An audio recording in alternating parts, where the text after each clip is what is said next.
Hey everybody.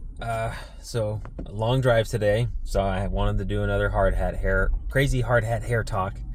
My topic for today is basically what are some bargaining chips for getting a raise in non-union electrical work, and things that I have seen and ways that I have seen people leverage their worth. So typically, there is no fire that's put under an electrical contractor to give you a raise unless you have something like I'm gonna leave. And that's kind of sucks, that's what you have to resort to. Not like, hey, I've been here long enough, I've been here for a year, can I get a $1 raise or $2 raise? It is something that people feel weird talking about because they don't want to, I guess people carry a weird shame about asking for money, and which is totally weird because electrical companies are making a insane amount of profits out of the 4-year apprenticeship term limit that they've created, that you can't know stuff before 4 years and then instantly you come into a whole new realm of understanding where you can make $30-something an hour. Like, the amount of stuff that I have done as an apprentice for 4 years, for 4 years, in almost no way has changed now that I'm a journeyman. It's kind of wild. I thought that there would be this big transition and all my duties would change and I'd be doing all of this extra work, and I'm doing the same amount of work, and finally I'm just getting paid close to what the value I'm providing to the company is. So yeah, don't be ashamed to ask for more money. Inflation is absolutely insane in the 21st century, and wages have not accommodated the rising costs of housing, just living in an apartment, groceries, and it is almost impossible to save, especially at federal minimum wage. That's a whole nother topic though, but yes, you are entitled to more money. And so I guess I'll go through the few different things that I've seen help. So when you're brand new and you're starting out, you undercut yourself and you say, I have no experience, and that you just want to get experience so you'll work for the lowest wage possible. Don't do that. Just don't. You're putting yourself in a situation where you sound desperate, because you kind of are, but you don't need to tell them that. You could say, I'm switching professions from what I was in, and I was making this. It doesn't have to be true.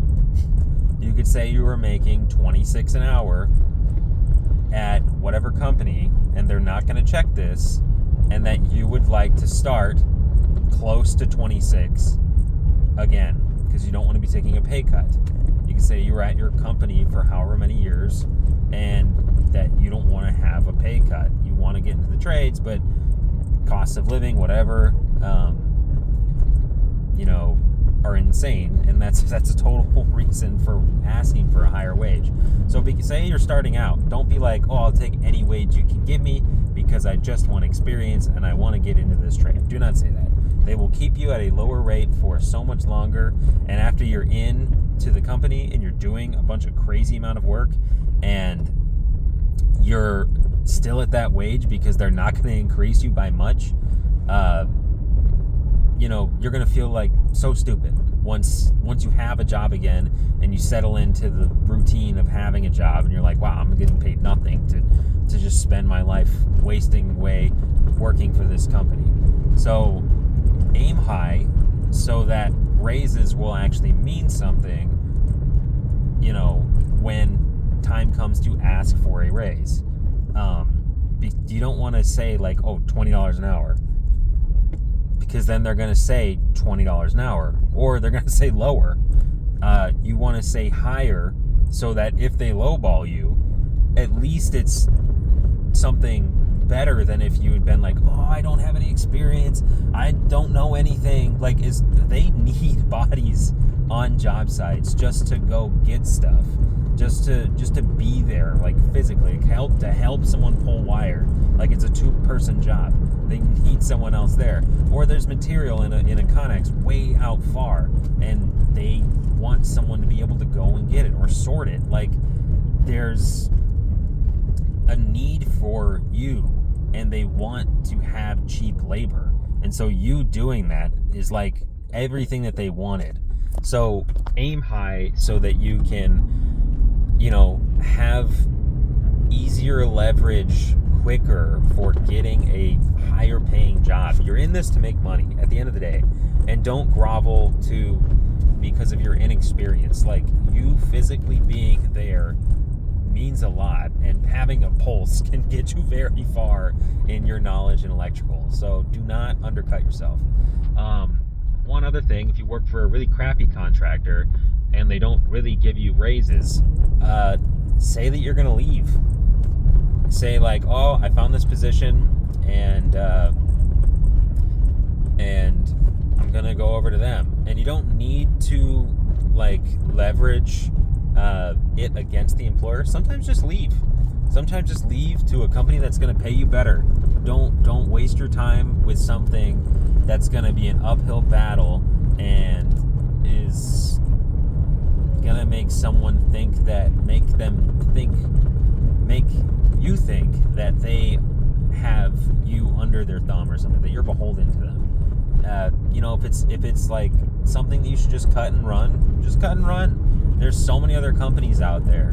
Like in Arizona, they have Berg and Helix and a bunch of other ones. There's one called Switch. There's a bunch of other ones.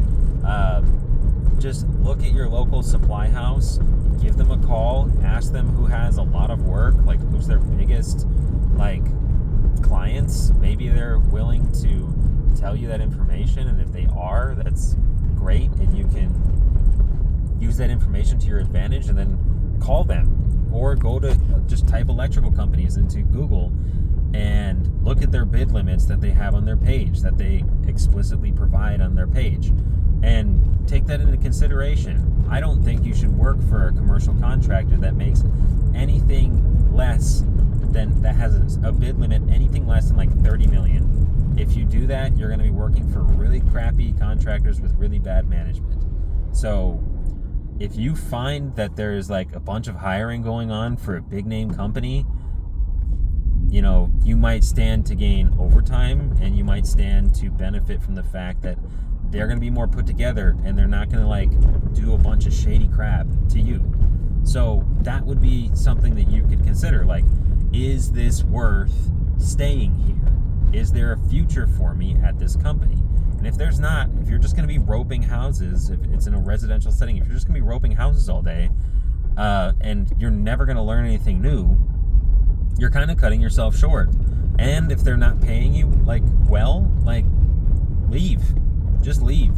Find something that's going to teach you more experience, that's going to give you all this other information that you can use to advocate for yourself, for why you're deserving of a higher wage. Say that you've been able to do Tesla chargers, or say that you've been able to do lighting control panels, or lighting layout, or you do like conduit, or like do a triple nickel bending, or underground for like feeders, that you've done data centers, that you've done particular type of construction projects like casinos or schools. Those are all things that if you have expertise in, you could get thrown on a project that maybe you prefer. Or like solar, some companies in electrical have divisions where you can be in solar, or in, as a journeyman electrician. And if they have like a solar division, maybe you could run the work, and then like you have a pathway to be a foreman way quicker. So this is a long-winded way of saying, if it looks like there's no future for you at that company, just leave. Find a different company. You've got the year experience or whatever that you needed so that you could say you have a year of experience. And now that you have that, fucking leave. So that's a good point. Like, if it's a dead end road, leave. If you are wanting to do a bargaining chip to get a higher wage, maybe you could consider taking like a journeyman test. In a lot of places, you do not need a like apprenticeship to take the journeyman test. You can just go to your local your local county and apply. Well, not apply, but you can take the test, and then once you pass the test, which is just to tell you, it's an open book test, and typically you get around 4 hours to complete about an 80 question test. So you can then say, hey, I passed my journeyman test with the county. And you can do this with like 1 to 2 years experience depending on where you are. And don't tell yourself that you can't pass an open book test that you have 4 hours to complete. Just stop saying that you don't know the code book. Just familiarize yourself with the table of contents, and you'll be much better off. You'll have a greater chance of success if you just simply thumb through the table of contents and understand the structure. And then if a question gets thrown your way, you will be able to understand that structure and find the answer to the question. You will have enough time in a 4-hour time testing period to complete the journeyman test. I guarantee it to you. I spent so many hours thinking that I could never it'd be never possible for me to take this test. There was so much content to go through. I never stood a chance. Took it, aced it, got it done in 2 hours, and then spent the rest of the time just going over my questions that I already answered. 2 of my questions on my journeyman test were the same question. It involved almost zero math. I had 1 parallel circuits question, and it just blew me away, the simplicity of the thing and what I had heard in the past about building this thing up to be this big bad monster that no one could ever tackle. So take the journeyman test. If you want to show your company that you're like smart, take the journeyman test and pass, and get your journeyman card. Typically, in a lot of places, you do not need your journeyman. You do not need your hours that you like your work hours to take the test. You only need to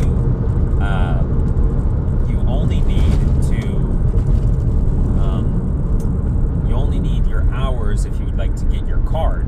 So you could pass the test, tell work, hey, I passed the test, and then there you are in a better position, and now they'll think more highly of you that you took it upon yourself to go out, spend the $150 or whatever it costs to take the test, and you did that. So that's another thing that I would recommend. And then I guess my final point to touch on is be confident and self-aware that you provide value to the company, and simply ask. Don't be weird about it. Just ask, like, hey, my 6 months is coming up. When's my raise coming through? Or just have an air about you that you understand that you're valuable, and that you're not like panhandling asking for a raise. Like, be confident in the fact that you provide like an amazing service at a dirt cheap cost for these electrical companies, and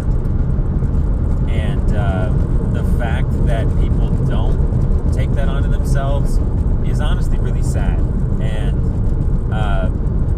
is a part of a whole other conversation that can be had.